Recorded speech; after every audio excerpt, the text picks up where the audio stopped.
Okay, so I think David said we're starting right around 12 o'clock.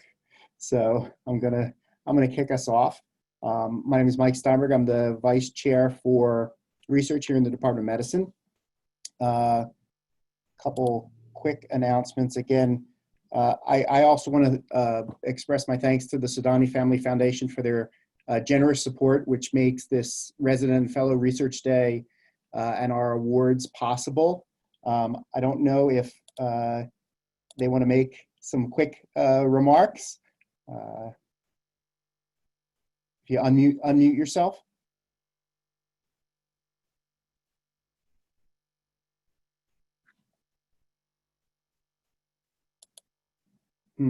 Maybe is David? I don't know. I'll wait for, how about we do it this way? Okay, I got There we go. We're good. Thank you very much, Mike Steinberg, Doctor. Good morning. I think it's already good afternoon now. So I'm being honored to join you today at the Research Day. My family and I are excited to support Robert Wood Johnson Medical School and wish to thank the amazing work of the residents, fellows, and physicians. We have been fortunate in business and have good faith, good health. It is extremely important for us to support the health and well-being of our community. We do believe that giving back to our community is the least we can do. I've been impressed with the care, education, and program in the Division of Infectious Diseases under Dr. Weinstein's leadership, which I have known for quite some time.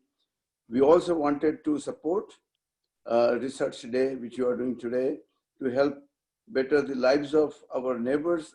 And by reviewing your work today has been astounding. As young physicians, you're already making an impact in the field of medicine.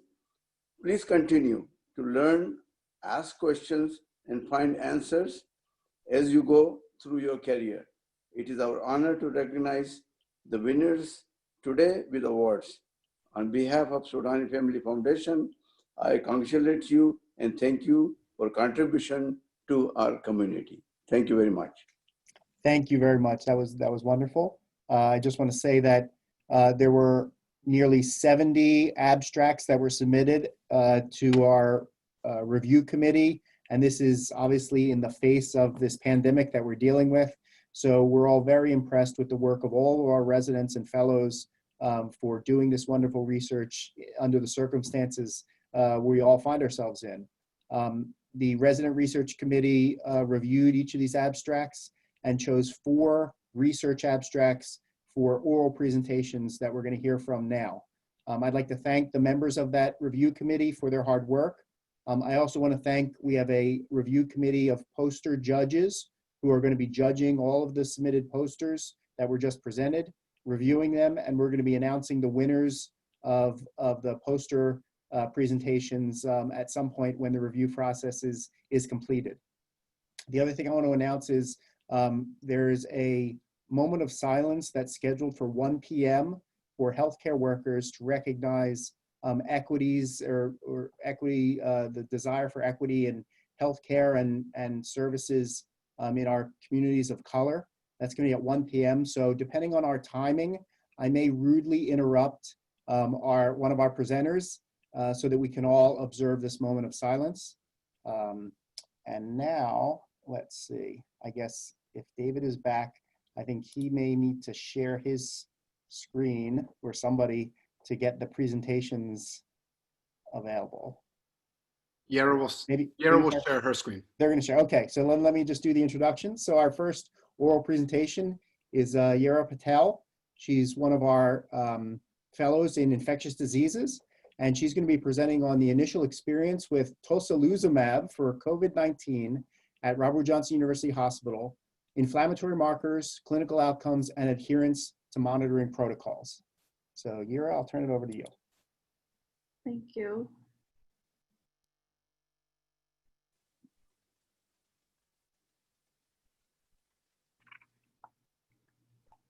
So a little background, severe acute respiratory syndrome, coronavirus 2, or SARS-CoV-2, is the COVID-19, as we all know, the coronavirus disease.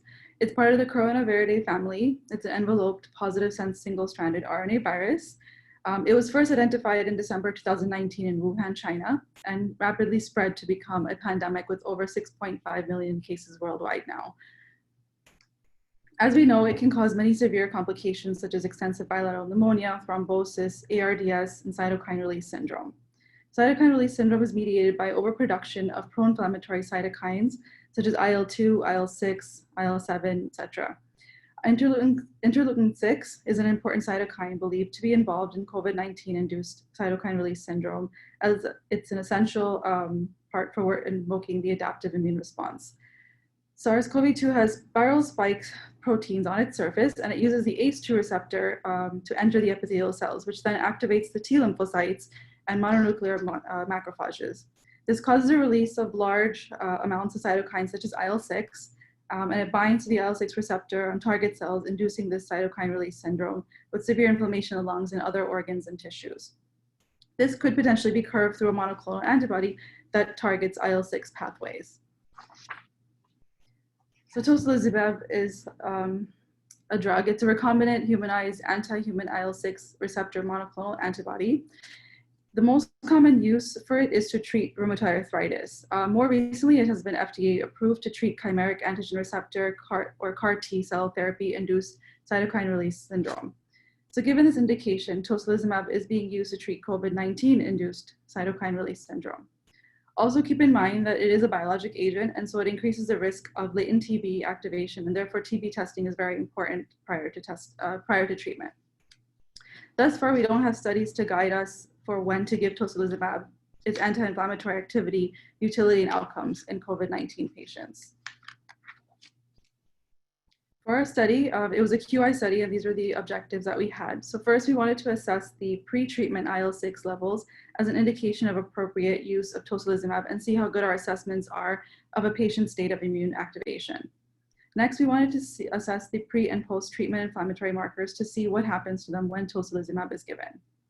Then we were looking at the clinical outcomes of patients that were treated with tocilizumab to see if there was an optimal time in the course of illness to treat with toci.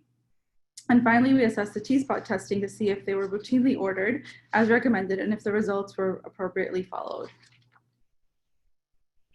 So this was a single center retrospective QI study. We had a total of 136 patients who received at least one dose of tocilizumab from March 15 to May 20, based on the criteria that was established by a multidisciplinary committee.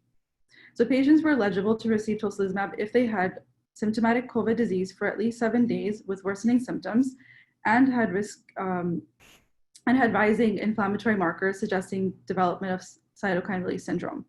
And they also had to have at least 3 of the following: persistent dyspnea or wheezing at rest or with minimal activity, tachypnea, persistent or increasing oxygen demand, or a PaO2 less than 65 millimeters per mercury, or a oxygen saturation of less than 90% on room air. If the teams identified patients as potential candidates based on these criteria, then they would discuss on interdisciplinary rounds between pulmonary, critical care, and ID. The data that we collected was the IL-6 levels prior to tocilizumab, the pre and post tocilizumab inflammatory marker levels, specifically CRP, D-dimer, and ferritin, the location of where the patient was when the tocilizumab was given, so whether they were on the floor or the ICU, the mode of oxygenation, the overall clinical outcome, and the T-spot results and their potential follow-ups if they were positive or if not done. For patients who received more than 1 dose, so at our hospital, the patients were able to get up to 2 doses, but we only included the first dose with our analysis in this study. So again, we had 136 patients who received at least 1 dose of tocilizumab. 105 patients, or 77.2% of these, were male. 87 patients, or 64%, were over the age of 55. 69 patients, or 50.7%, were ventilated when they received the tocilizumab. 32 patients, or 23.5%, were on a non-rebreather mask, and the rest were either on high flow alone, a combination of non-rebreather mask and high flow, nasal cannula, venti mask, or BiPAP. So specifically these graphs, they both of the x-axes are the IL-6 levels.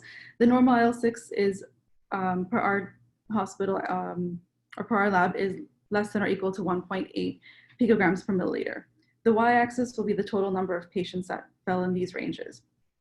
So the top left shows a breakdown in increments of 100 up to 400, and then those with IL-6 levels greater than 400 and those that did not have a level that was done. So the majority of the patients had a level between 0 and 100 picograms per milliliters. The graph in the bottom right corner then further breaks down those patients into increments of 10. So there you can see that most of the patients had IL-6 levels between 0 and 10. There was one patient who actually had a normal IL-6 level of 1. So the next 3 slides will be graphs that look similar to their stacked column graphs, and basically the x-axis for all of these will be the patient number, and the y-axis will correlate to the inflammatory marker we're looking at. So this was the CRP levels, and just to give a brief idea, each bar represents one patient, and the size of the 3 different shaded areas represent their own value, and they're not additive. So in these graphs, the green bar from the bottom up is the CRP level prior to tocilizumab being given. The middle bar, the light green color, is 1 day after the tocilizumab was given. And the topmost bar, which is the dark green, is the CRP level at 1 week, or in the chart to the left, and the expired was if the patient expired, if that happened before the week was reached. And for other patients, if they were discharged, then we use that discharge, the level at discharge. So here we included 136 patients. They all had initial CRP levels. There were a few that did not have follow-up levels at all as they expired within the 24 hours of being given the tocilizumab. So most did have a decrease after 1 day, but the most significant decrease that we saw was at 1 week. If you look at the graphs of the survivors and the patients who are still hospitalized on the right, majority of these patients had CRP levels less than 5. You can see that with the top bars, they were very small compared to the others. So for those that expired, the graph on the left, levels recorded at the expiration were higher. Many of these patients actually expired soon after tocilizumab was given, so they didn't actually make it to that 1 week mark. So for example, like patient 42 and 43, they had the highest levels. These patients actually expired about 2 to 3 days after the tocilizumab was given, and they were critically ill. They had severe ARDS, multi-organ failure, and refractory shock. So these graphs are for ferritin. Again, the y-axis will be the ferritin level, and the normal value we have is 20 to 335 nanograms per milliliter. So here we analyzed 78 patients. We excluded patients that did not have any ferritin levels ordered for the 3 times that we did monitor. So for here, the green bar from the bottom up is the ferritin level, again, prior to tocilizumab. In the middle, the orange bar is 1 day after, and the light orange bar will be at 1 week or at expiration or discharge if that happens sooner. So patients who were successfully discharged or those who are still in the hospital had lower ferritin levels than those that expired. And just to go a little bit into the patients who expired, patients 3, 10, and 16, they all expired within 24 hours of tocilizumab, so there was no follow-up level for them. Patients 8, 15, and 24 had a significant increase at 1 week after tocilizumab was given. And a little bit more about patient 8. He was actually the one patient of the 3 who received tocilizumab on the floor. He was on a non-rebreather and a high-flow nasal cannula. He had a pre-tocilizumab IL-6 level about 18. He did end up going to the ICU the day after, and then his CRP and D-dimer actually improved, but his ferritin worsened, and he expired about 5 days later. So this is the graph for D-dimers.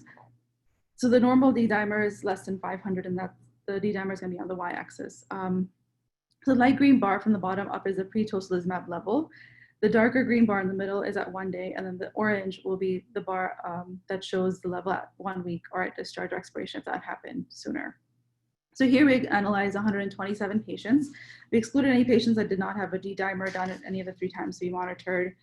And then looking at some of the patients among the expired and successfully discharged patients were noted to have significantly elevated D-dimer levels. And the ones who remain hospitalized seem to have not as much as an increase a week later. So as per this data, there was no clear correlation between the tocilizumab administration and the D-dimer levels that we saw. So these were our clinical outcomes. 57 patients, or 41.9%, were discharged home to a nursing facility or to LTAC. 48 patients, or 35.3%, have expired to date.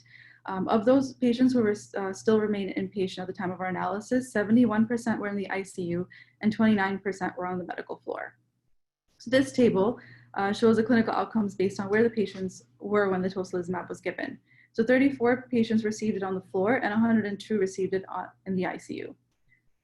So 25, or about 74% of patients who received it on the floor, were actually discharged successfully.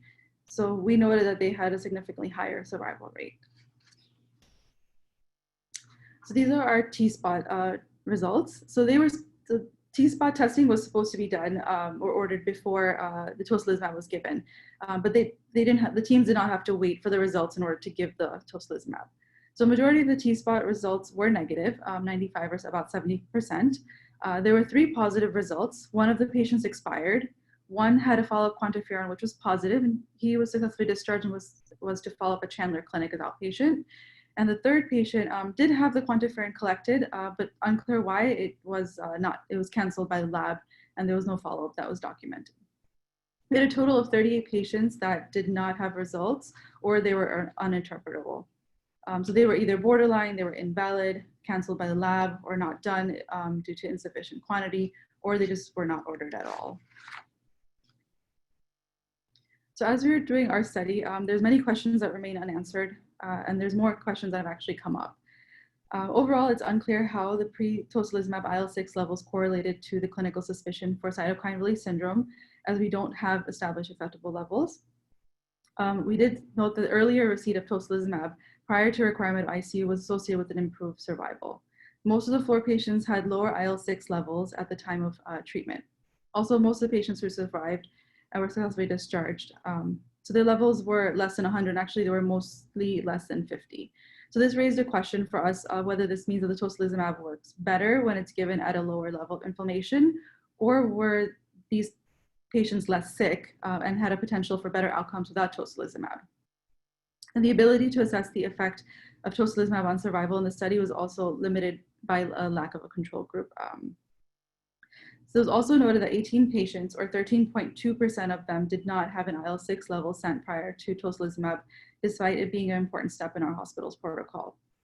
Most of the patients had a decrease in inflammatory markers by 1 week post-tocilizumab, but it is unclear if this correlated to the clinical outcome. And then finally, for the latent TB testing, is indicated for immunomodulatory patients who are getting immunomodulatory agents. 28% of the patients did not have a T-spot result. Either, like we said, the lab canceled it, it wasn't ordered, or the result was not interpretable. So this shows that better compliance with guidelines and follow-up is needed. And also a question came up that how much of this is actually due to a timing issue of when the T-spot is collected. And would this be a reason for us to switch from the T-spot to using quantiferon? Thank you. Wonderful. Great job, Yura. We have time for maybe one question. If there's a question out there, you can unmute yourself just to save time.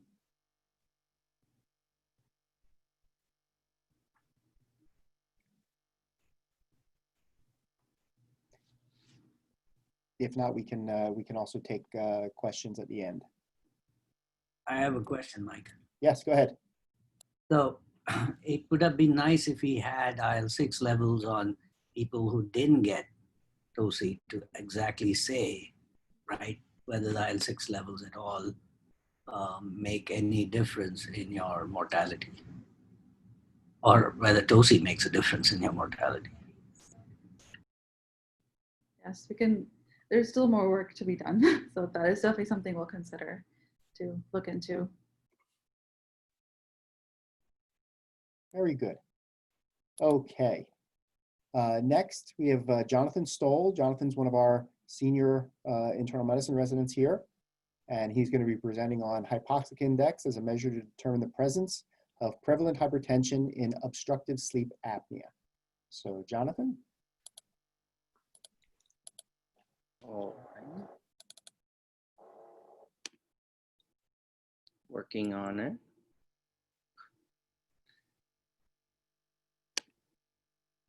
Figure it still takes shorter time than having somebody walk up to the stage and get ready, so we're still okay.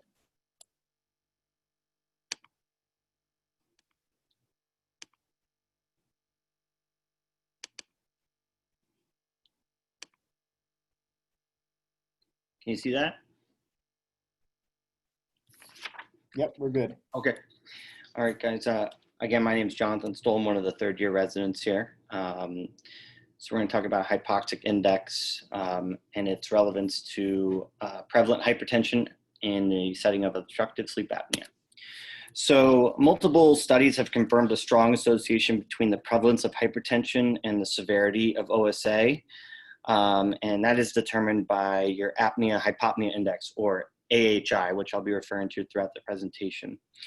This data is from a Wisconsin sleep heart cohort that was published in the New England Journal of Medicine that showed as OSA severity increased with evidence of increasing AHI, there is increasing odds for the presence of hypertension.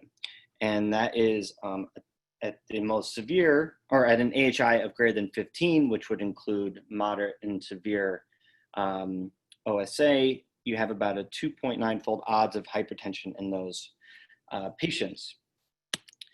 So animal studies have shown that chronic intermittent hypoxia caused by OSA leads to persistent sympathetic activation and possibly the development of hypertension. So they have suggested that both the nadir oxygen saturation that patients reach during these apneic or hypopneic episodes and the duration of those episodes are important in the development of hypertension or its pathogenesis. So in humans, the duration of hypoxia is measured as a percent sleep time below 90% and has revealed an association with hypertension. As shown in the study that was published in JAMA back in 2000, the odds for prevalence of hypertension was 46% higher when time spent below 90% oxygen saturation of sleep time was greater than 12% of your total sleep time. So no human studies have examined the relationship of both the nadir of oxygen saturation achieved and duration of hypoxia with regards to the prevalence of hypertension. So that is what we ended up trying to look at. So this is a very important slide in terms of understanding why our hypoxic index, which I'll explain in a minute, is important. So the top set of squiggly lines there represent somebody with severe OSA with an apnea-hypopnea index equal to 60. However, they have very short durations of hypoxia and they don't go very low. So in this example, 90% is their nadir. Whereas someone who would be considered to have mild to moderate OSA in the bottom figure there has a very long period of apnea and a deep nadir of their oxygen saturation of 75%. So we speculated, and I'll go over our hypothesis next, that the latter patient, although they have mild OSA, would more likely develop hypertension than the patient who demonstrated above, which has severe OSA. And again, this classification uses AHI to classify them. So our hypothesis was hypoxic index that takes into account the nadir oxygen saturation reached and the duration of hypoxia will better correlate with the presence of hypertension than AHI, which is used in classifying OSA severity. So to kind of show you how we calculated this and seeing in a figure form what hypoxic index actually looks like, we would measure the patient's baseline oxygen saturation, whether that's 99%, 95%, whatever have you. And then using the data that we would get from the sleep program used in the sleep lab over in Hillsborough, New Jersey, we would be able to calculate how much time each patient spent at the varying levels of oxygen saturation below 90. So in this example, this patient's baseline was 99%, and they spent 0.11 minutes, or probably about 5 seconds, at or 5 or 6 seconds at 82% saturation. So that's a degree of desaturation of 17 times 0.11 equals then 1.81. And that is their O2 sat desaturation times duration. And we would add all of those up for all the points of hypoxia and get a total time that they were hypoxic below 90%. We would then take that number and divide it by their total sleep time to get their hypoxic index. So basically it's getting a sum of integrals underneath 90%, and then dividing it by the total amount of sleep time that you have. So our study design was a prospective study of all the patients referred to the sleep center at Robert Wood Johnson University Hospital. It's actually located out in Hillsborough, New Jersey. And the data has been collected since 2013 up until June of 2019. So we excluded patients who were pediatric or had a central sleep apnea or periodic limb movement disorders, secondary hypertension that are caused by something other than either essential hypertension or like renal endocrine disorders, heart failure disorders, had a baseline saturation less than 92%, or were inability to obtain consent. We were also taking saliva samples for gene analysis later. And so those patients had to consent to giving saliva samples as well. So the presence of hypertension was obtained by an NHANES criteria, and an average of 2 blood pressure recordings were documented prior to their sleep study. And hypertension would be diagnosed if their SBP was greater than 140 or diastolic greater than 90. So patients could have high blood pressure and be on medications, but be less than the 140/90, and then still be classified as having hypertension, which is why the questionnaire is an important component to this. So just kind of standardizing what levels of severity for OSA. Most people have seen this in some element of their training, that an apnea-hypopnea index less than 5 is absent, 5 to 15 is mild, 15 to 30 is moderate, and then severe is anything greater than 30. So statistical analysis was done on a lot of the data. A lot of the associations were expressed as odd ratios, and 95% confidence intervals were obtained, which we'll show a little bit later. And then a comparison of these associations made using a C statistic, and then we had some ROC curves that we'll also demonstrate in a little bit. So these are the patient characteristics. We had a total of 281 patients examined. 150 of them were hypertensive and 131 of them were not.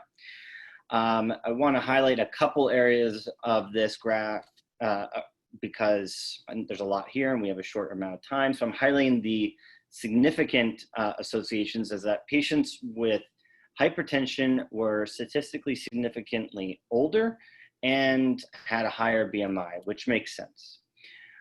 With regards to their hypoxic index, patients who had a very low hypoxic index, they tended, and they were statistically significant to not have hypertension more so than those that did.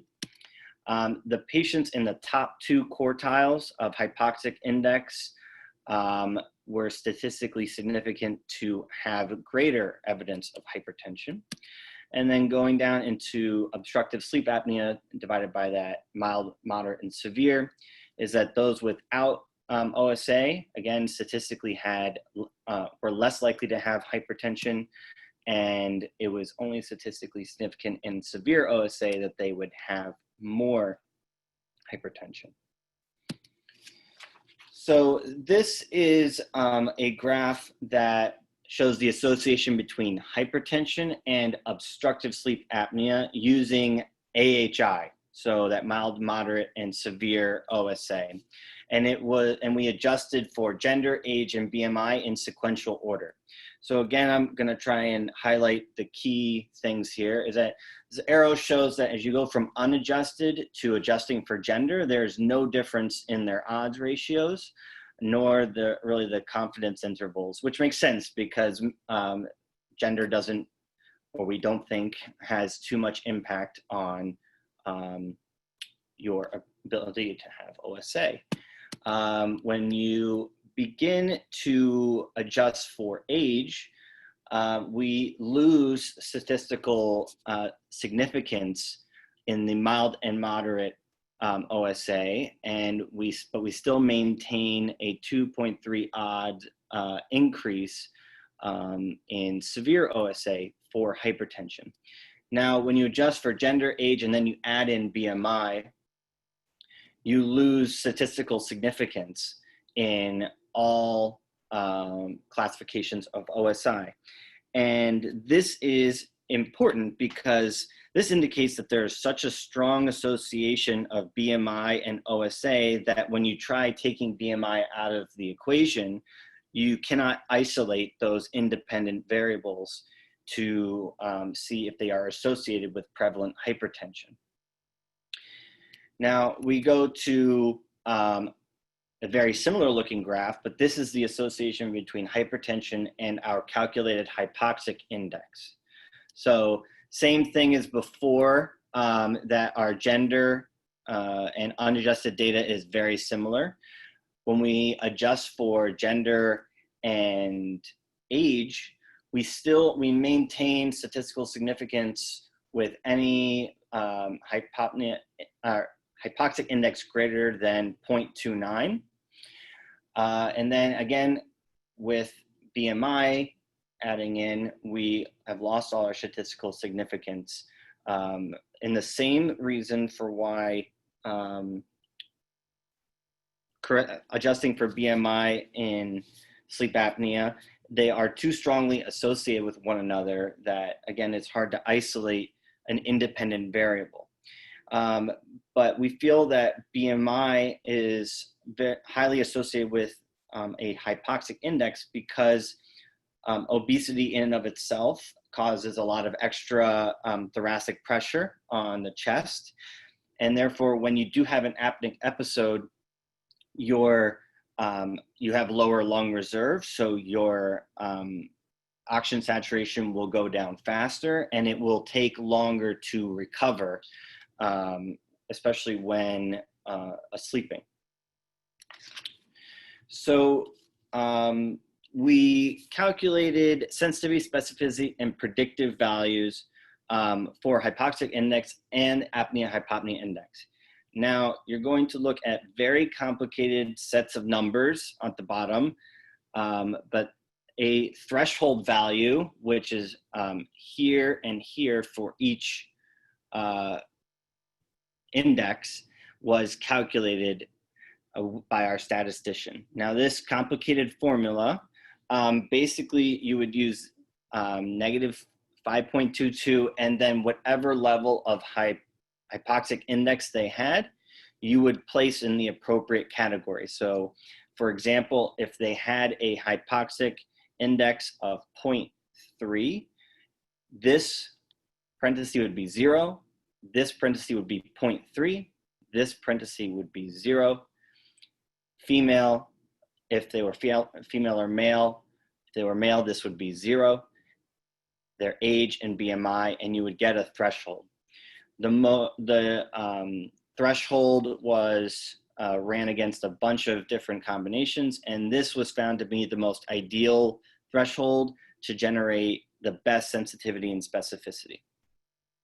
So the same goes for the AHI threshold equation, is that if, say, they have a apnea-hypopnea index of 30, which is severe OSA.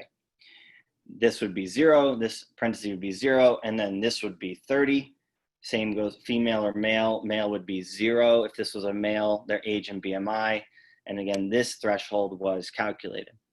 Now, you get modest sensitivity and specificity. But what's most important that we wanted to highlight was their negative predictive value. So hypoxic index, if you are below this threshold of 0.205, once you do this complicated equation, your negative predictive value for hypertension is 80%. So to put it in a phrase, if you are a patient who has a hypoxic index threshold that's less than 0.025, there is 80% chance you do not have hypertension. So this is our C-statistic comparison and ROC curves. The green and yellow lines there are predicting hypertension once you've adjusted for age, gender, and BMI. And they basically have equivalent C-statistics at 0.73, which is fairly good. But this is very important to show that it isolates hypoxia and hypertension.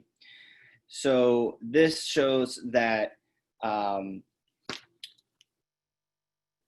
the probability of the presence of hypertension suggests that hypoxia is the main driver of hypertension rather than other factors that are brought into why hypertension develops in OSA. One of those being sleep fragmentation, particularly when looking at an AHI, you're looking at arousals from sleep.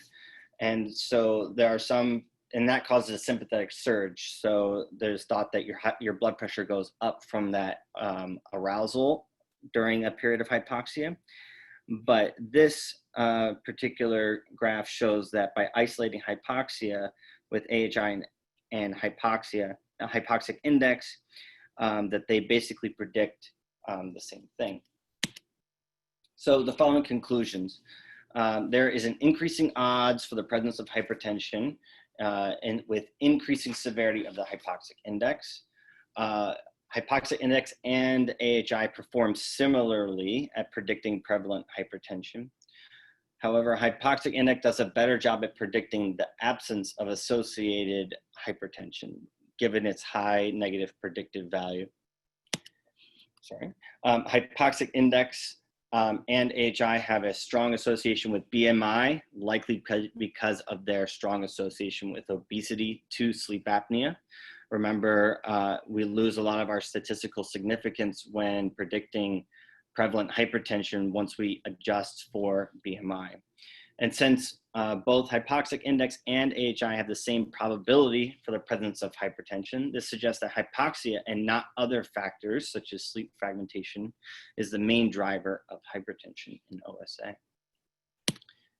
And that's it. So thank you very much. Does anybody have any questions?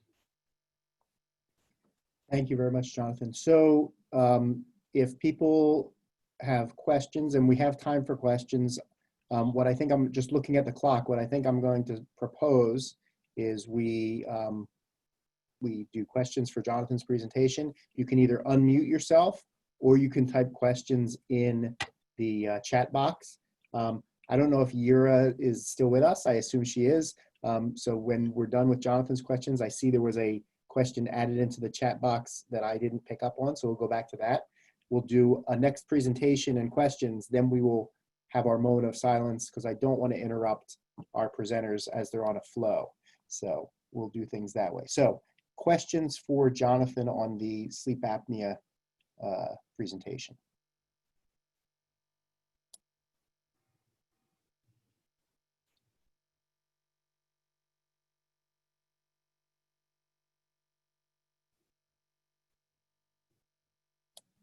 I'll give people a chance because it sometimes takes a little while to figure out how to unmute yourself.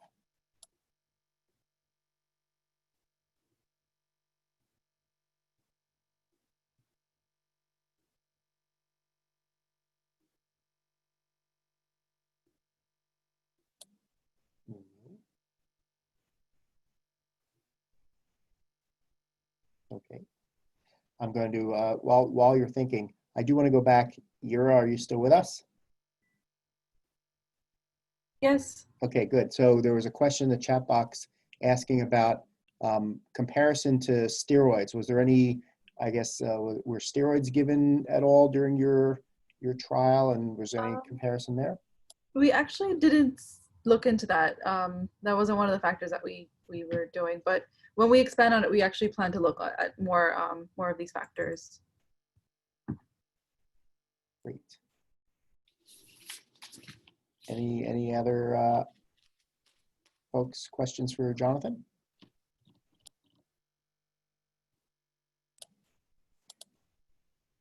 Okay, if not, I'm going to move on. We have Mishal Reja, so one of our senior residents, who's going to be presenting on electronic cigarettes are associated with increased risk of depression, an analysis of the National Health and Nutrition Examination Surveys 2015 to 2016.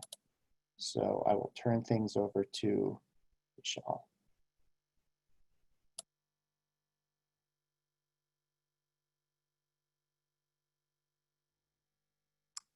Is this working? Yes, I can hear you. Can you hold on 1 second? Because now there actually is a question. So you didn't get off the hook, Jonathan, if you're still here. Question is, if hypertension was treated, did it have any effect on the outcomes? I don't believe we have looked at that specifically. We may be able to do a further analysis with the data that we have. When we go back and look at it in more detail, Dr. Sundaram may have also more to say on that.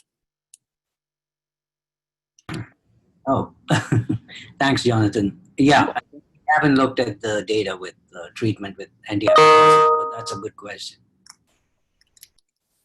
Okay, great, thank you. Okay, so now turn things over to Mishal.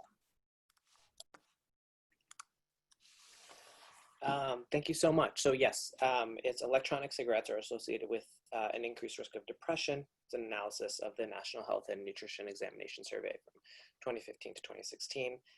My co-authors are Augustine Tuadros, Lauren Piopo, and Dr. Sharma. So a little bit. I'm sorry, Mishal. I think you need to share your screen still. Let's see.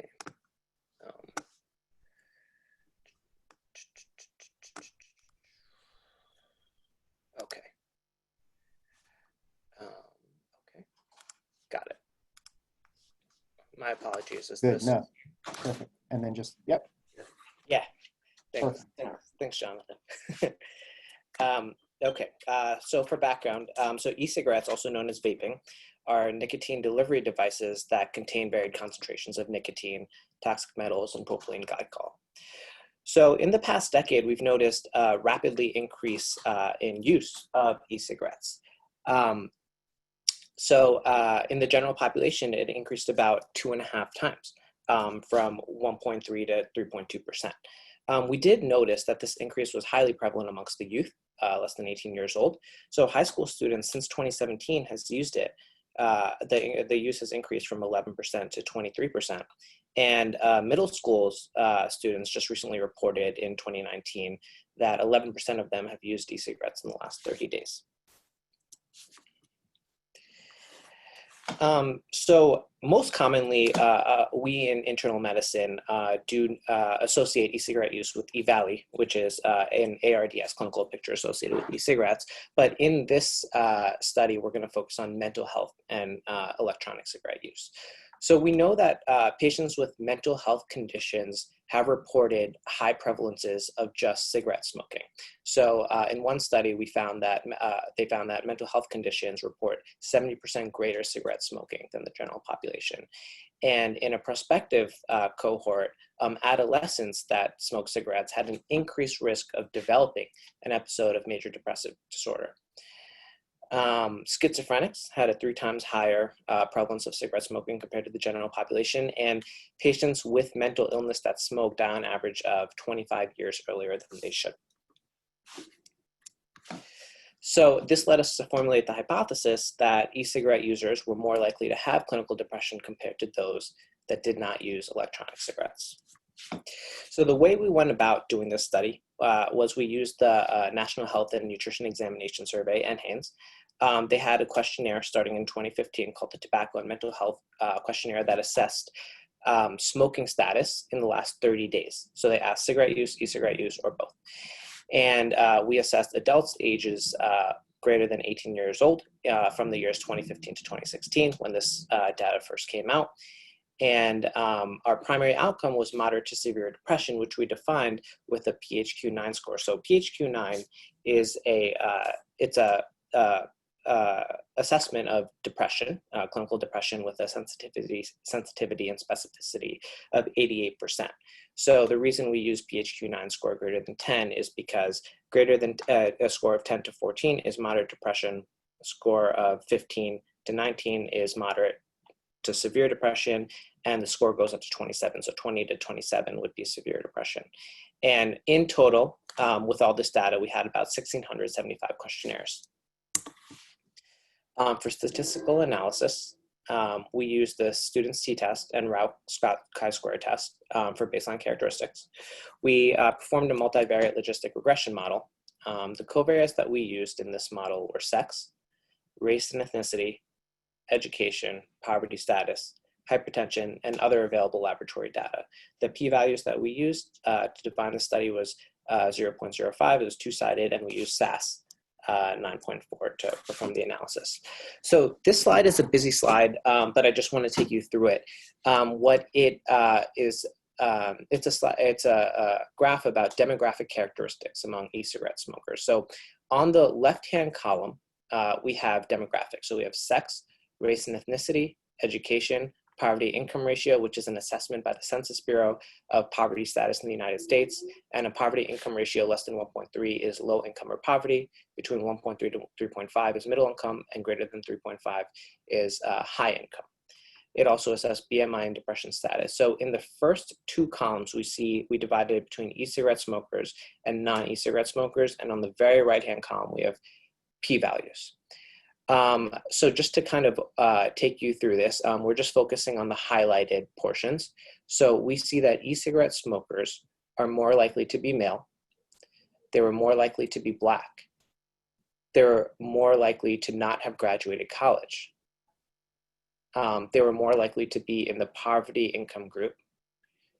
And they were more likely to exhibit a PHQ-9 score greater than 10. So they were more likely to exhibit moderate to severe depression.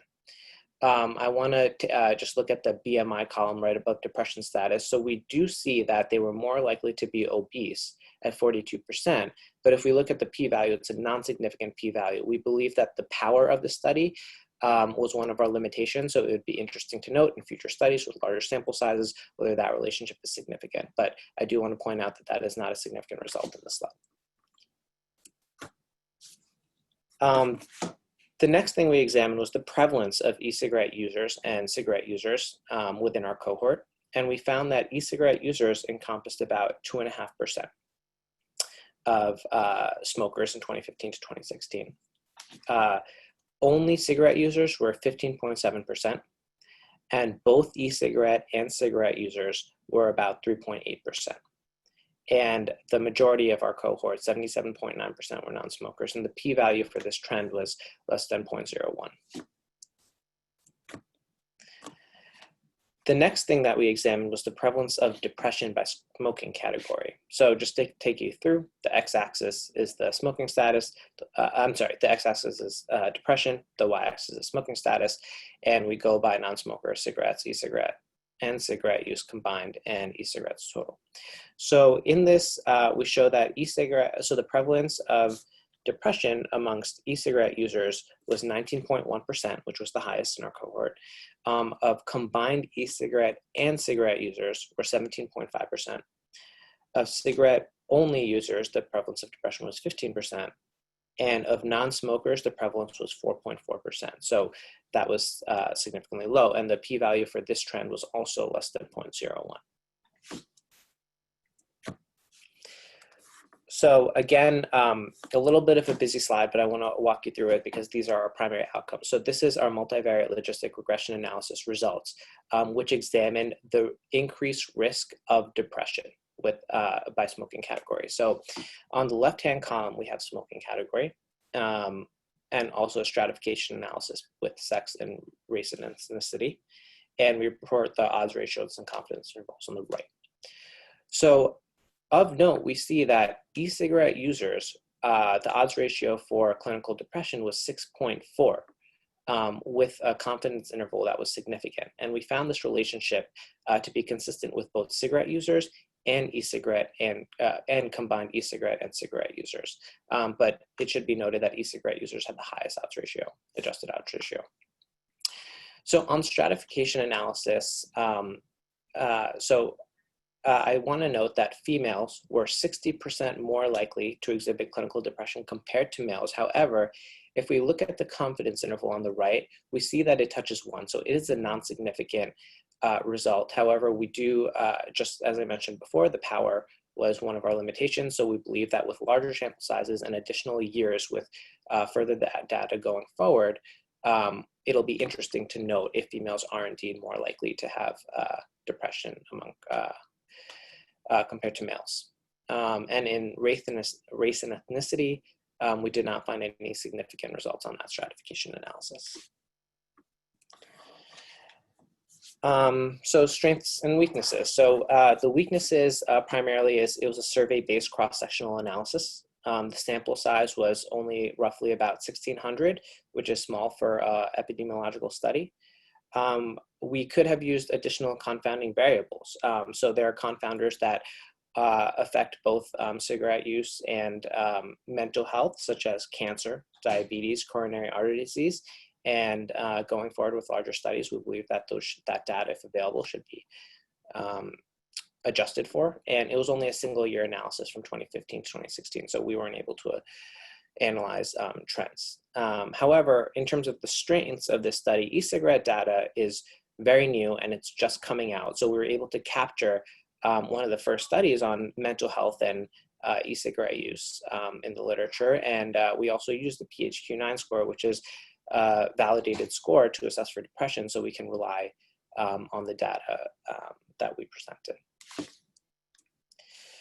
So in conclusion, e-cigarette users are over 6 times more likely to exhibit depression than non-smokers. And we know that people with depression smoke cigarettes at higher rates. And we found in this study that it's true amongst electronic cigarette users as well. So we need targeted interventions to screen for depression amongst e-cigarette users. So that could encompass PHQ-9 scores at primary healthcare clinics or where we first meet these patients, and we need to connect them to mental health resources. So this slide is the references. So I want to thank Dr. Sharma, who was the PI and helped me with this study. I want to thank my co-authors. I want to thank the rest of the third year class who's graduating this year in a very tough year. Excellent. Very good. Very well done. So I'll give people a chance to either unmute themselves and ask a question or to type a question into the chat box.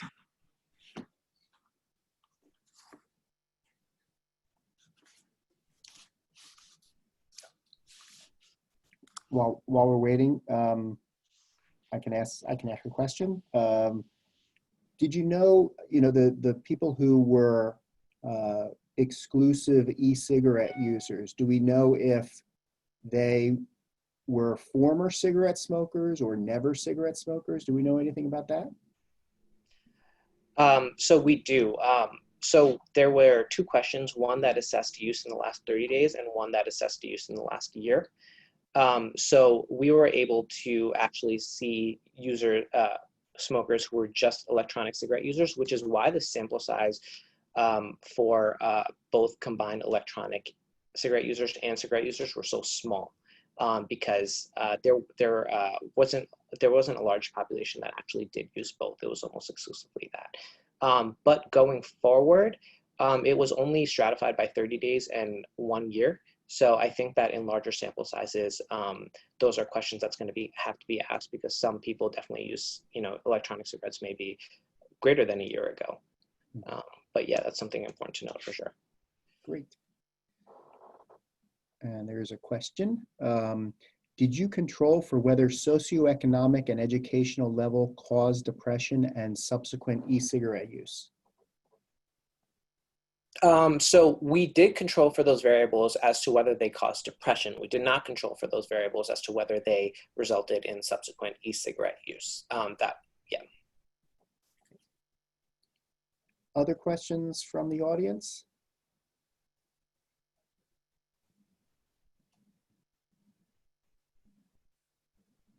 Any hypothesis, Mishal, about why you see such high rates of depression among e-cigarette only users? I feel like I should turn that question back to you with all the research that you've done in tobacco, but I think that the answer is very complex, and it actually lies in the data that you find among schizophrenics and cigarette users. So it is a very complex, both genetic, environmental, familial interaction that comes into play, where cigarettes are probably soothing for whatever electronic cigarette users are probably soothing for whatever mental health disorder that they have, and they're self-treating. But at the same, and that's both at a genetic level and a physiological level and a mental health level, but also at the same time, there's other interplays at stake. So I don't think the answer is simply it feels better or it's addicting. I think that there is a very specific reason why we see it in mental health disorders and schizophrenics, and I think that the literature is still out there and it's still really actively trying to find out why exactly. So I'm not really sure, but that's. No, that's good. That was good. I mean, you're a victim of the fact that I'm trying to vamp for another minute or so. So I figured I'd just keep putting you on the spot. But it is complicated. If we just thought it was, a lot of people hypothesize that people with mental health issues use tobacco for the nicotine, and nicotine may have some antidepressant effects. Right. But if that was the case, most e-cigarettes deliver lower levels of nicotine than cigarettes. Exactly. So it wouldn't make sense. So I agree with you. It's certainly more complicated than that. Other questions? We have time for one more question if people have one.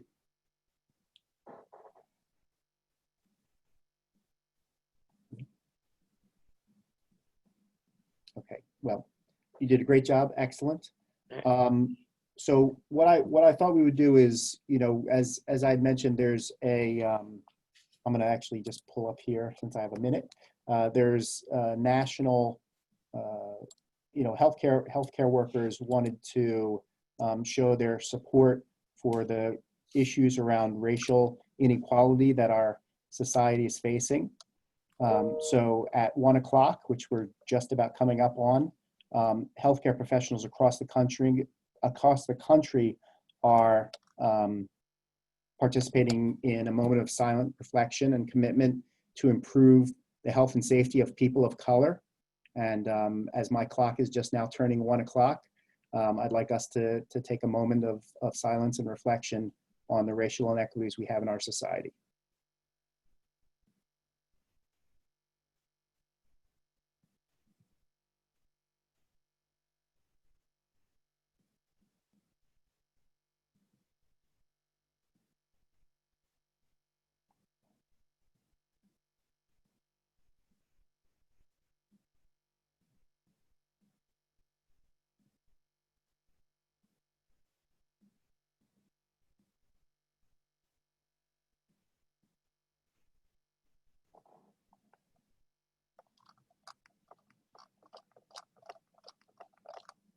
Okay, so thank you for that. And I think our timing worked out pretty well. Let's see, just got to pull up my list here. Okay, so our final presentation is from Carlos Osorio, who is one of our fellows in pulmonary and critical care. He's going to be presenting on obstructive sleep apnea and upper airway sensation in World Trade Center responders, the role of chronic rhinosinusitis. So I'll turn things over to Carlos. Okay, let me unmute myself, and I'll be able to share my screen, correct? Yep.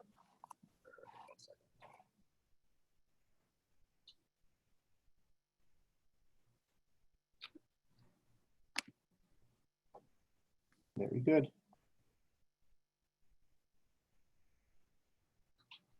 One moment.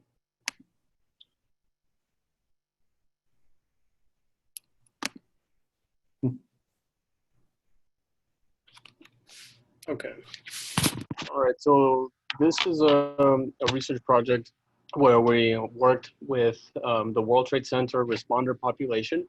It was a collaboration between the Rutgers arm of this and also with our colleagues at Mount Sinai in Manhattan.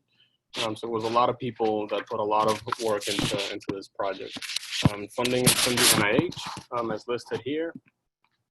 And just before I start, we're going to talk a little bit about the background and what led to this study occurring.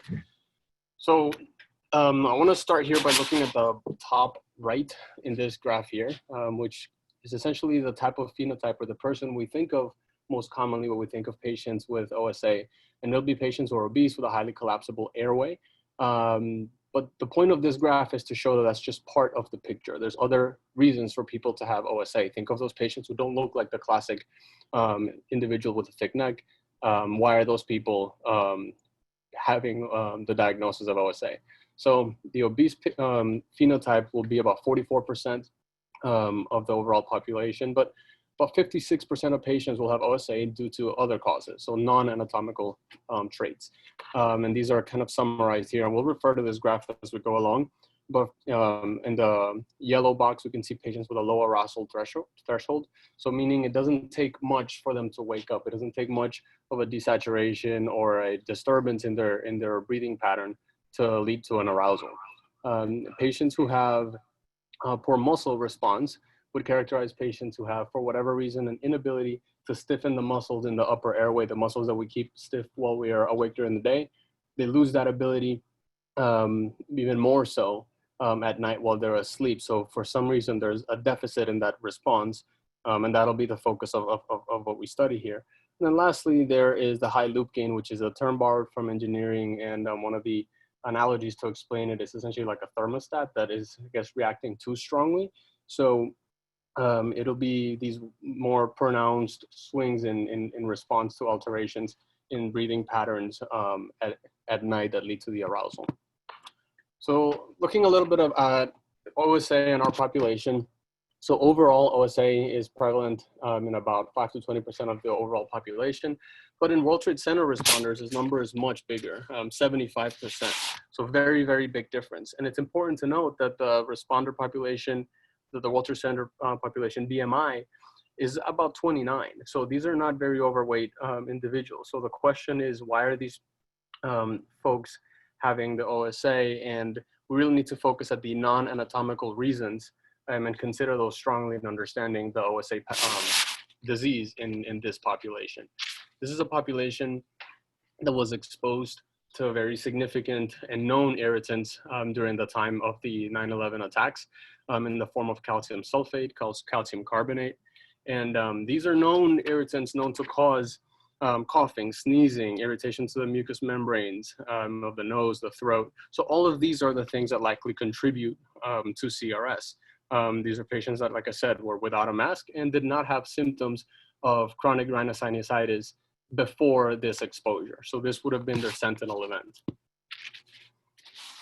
So in trying to understand the relationship between chronic rhinosinusitis and obstructive sleep apnea, there's certain factors that cause the nasal symptoms of inflammation. And it is that swelling, that local swelling, that edema, damage to the upper airway that can really make these individuals susceptible to have upper airway collapse. So that's where the thinking came from. Could that nasal symptom be a predictor of OSA? So this group did a prior study known as the World Trade Center SNOR study, which was published a couple of years ago. It had an N of 601 patients. And in this study, it was shown that responders with chronic rhinosinusitis were more likely to have OSA. And it was a prevalence of CRS in this population of about 43%. So looking at the relationship between OSA and CRS, the question then arose of, in patients with chronic rhinosinusitis, are those with high as opposed to low airway nasal resistance, would these have a higher prevalence of OSA? So CRS patients with more resistance in their nasal passages, are those patients more prone to OSA? And the thinking and the hypothesis with that study was that we would see an association. We hypothesized then that patients with that higher resistance would have OSA. So this was studied in a subsequent study, but no significant prevalence was found. So no connection to explain that or to suggest that a high nasal resistance in these patients with rhinosinusitis was causing the OSA.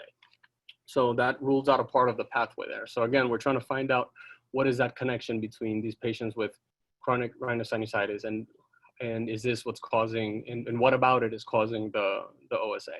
So the concept of the increased nasal resistance causing the obstructive sleep apnea wasn't the case.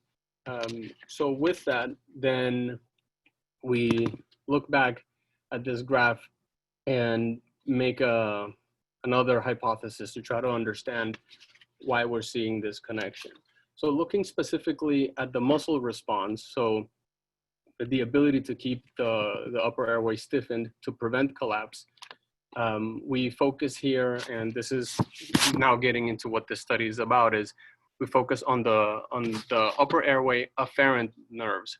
So these nerves would normally detect a load, and then that leads to an efferent impulse that then results in the upper airway stiffening. So this would keep the upper airway patent.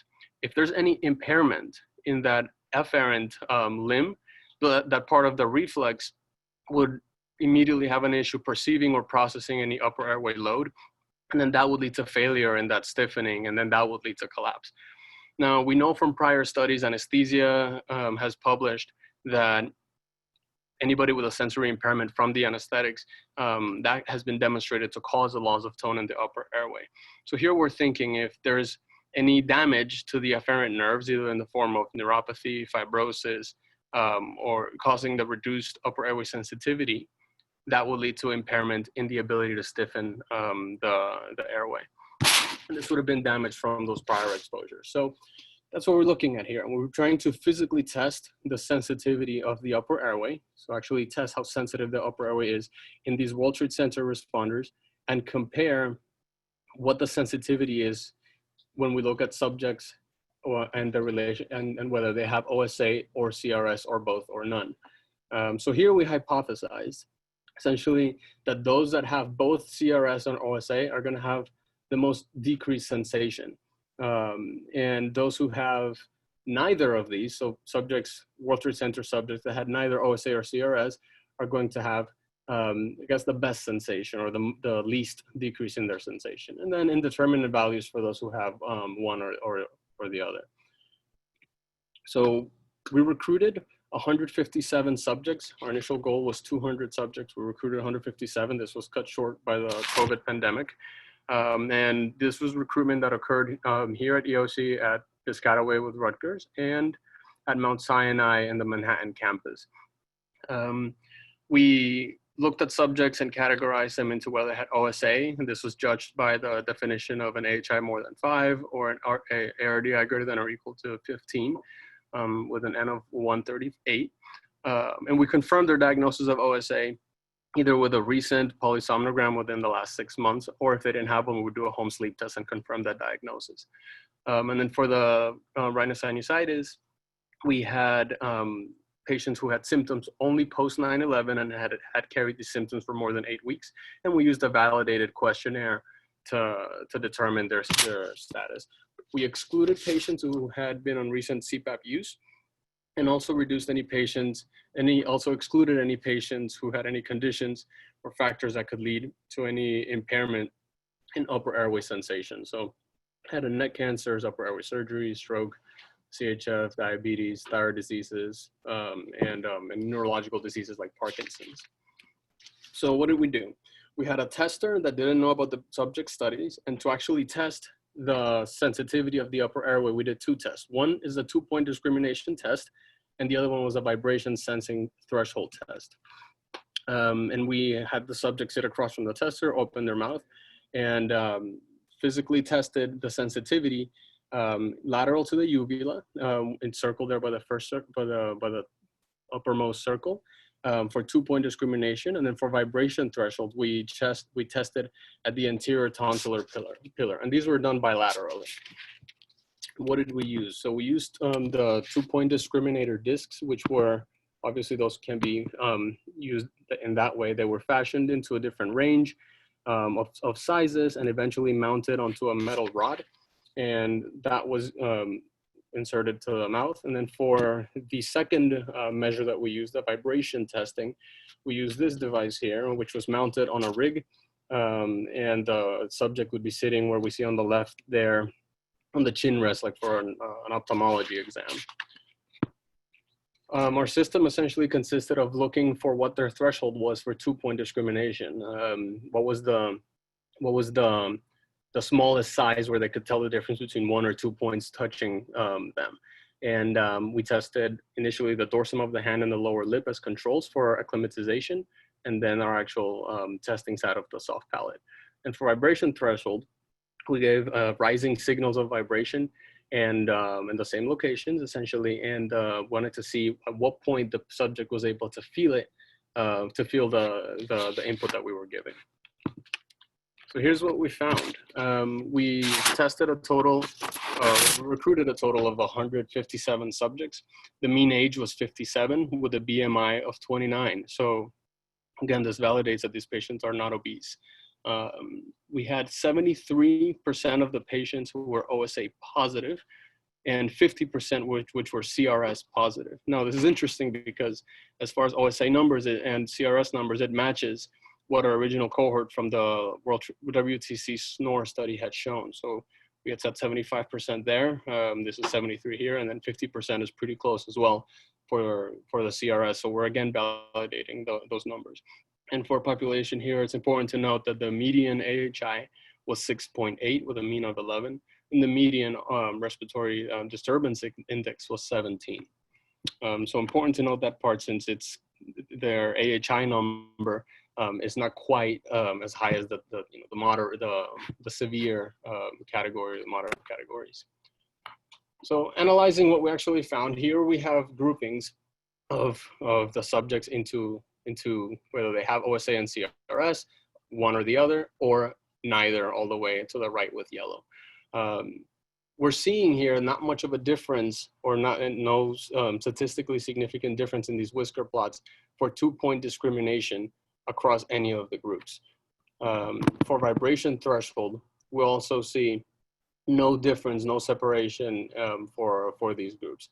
For these results to have been significant, we would have expected to have seen 2-point discriminations that would have been much more, essentially a decreasing in sizes here, or slope from left to right, showing that those in the yellow group that have neither of these diseases, we would have expected them to have had the most amount of ability to discriminate. And for vibration, again, the same pattern, showing that it takes less vibration input for the subject to detect that stimulus. So in neither of these did we see the results that we would have thought we would have seen. We analyzed these further by Pearson correlation statistics. And here we're looking at continuous data for 2-point discrimination in the upper airway and vibration threshold in the other graph here. And essentially we're seeing that we didn't see any statistically significant correlation for these continuous variables.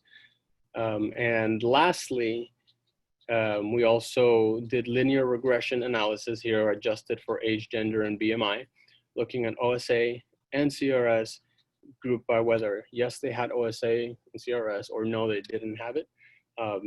Looking at the 2-point discrimination and the vibration threshold in the upper airway, the means for all those tests.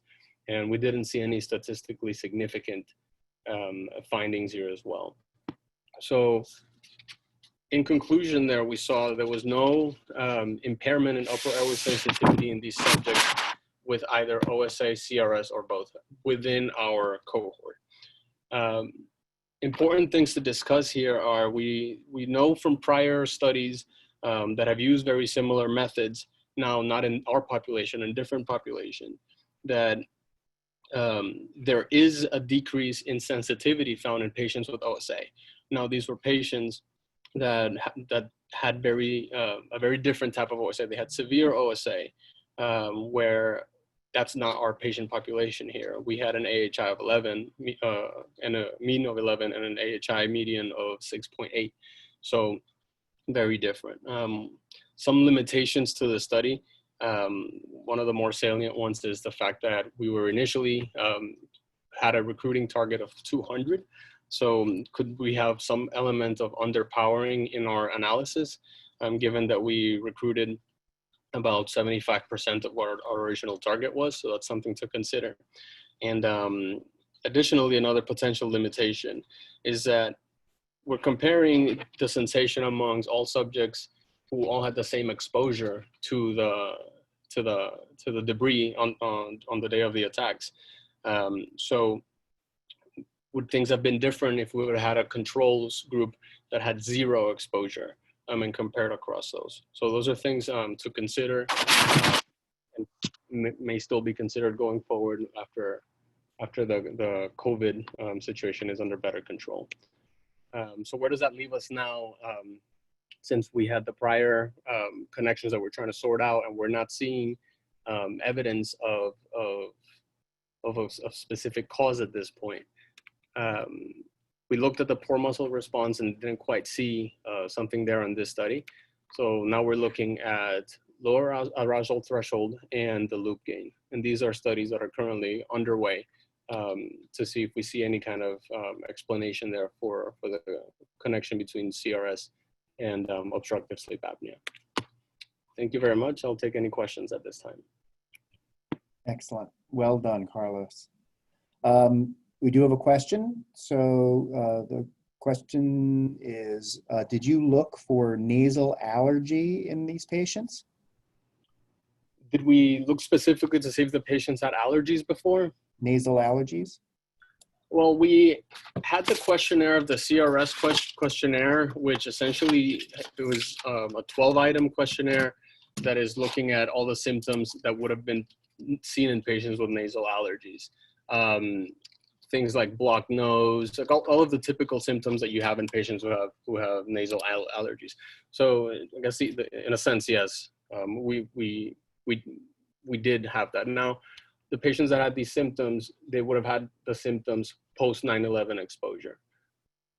So it wouldn't have been people who would have carried these allergies or these kind of rhinosinusitis symptoms from before. They had to have had the symptoms for at least a period of 8 to 12 weeks.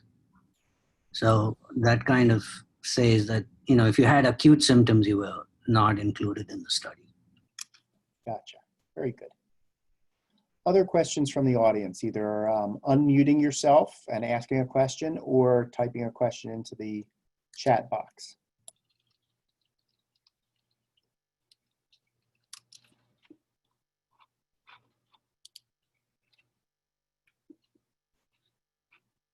There is another question. Are these patients mouth breathers at night? Are the patients mouth breathers? I'm not sure. I'm not entirely sure. Yeah, I don't think we know that. Interesting.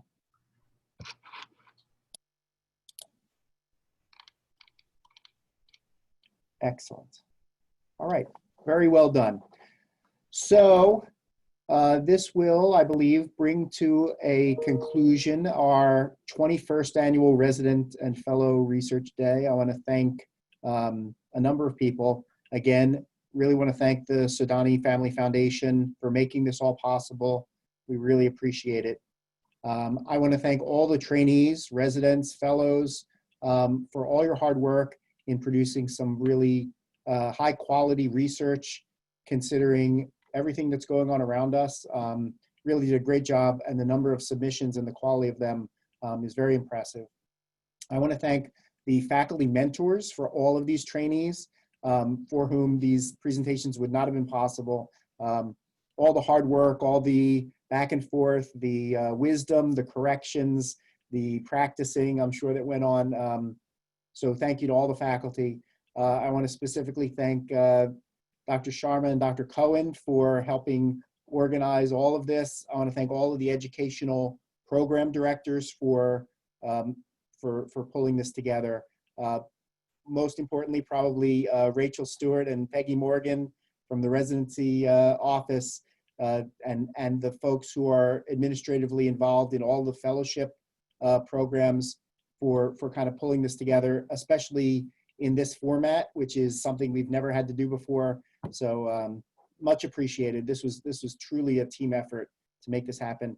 And thank you to everybody for participating. I know everybody's busy, and to kind of join a virtual presentation like this is a little unusual, but really made it worthwhile and shows the importance that our department and our school places on research. So if there are no other final comments, I wish you the best. Everybody have a safe day, a great weekend, and take care of yourselves.